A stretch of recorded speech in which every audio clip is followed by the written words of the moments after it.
₱1 billion ang ransom demand ng mga kidnapper naman sa bawat isa sa 4 na hostage na dinukot mula sa Samal Island noong Setyembre. Pero maring iginit ng gobyerno, hindi ito makikipagnegosasyon. Narito ang report.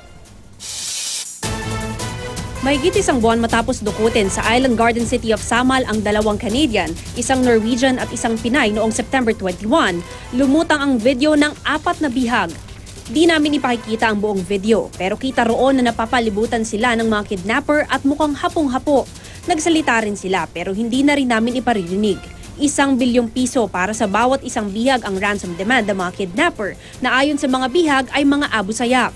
Ang video na ipinost sa Twitter ng isang grupo patuloy na pinapa-authenticate ng PNP. Ang AFP ayaw mo nang magkomento tungkol dito. Ano yung makukuha natin na just in case information sa video?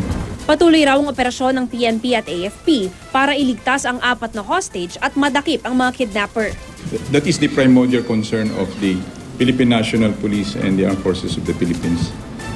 The safety of the victims.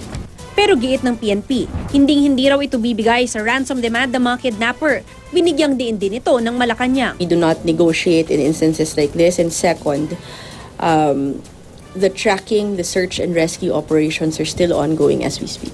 Sa ngayon, hindi pa nababanggit kung nasaan ang mga bihag at hindi pa rin tiyak ng mga otoridad kung Abu Sayyaf nga ang may hawak sa kanila. Mav Gonzalez, GMA News.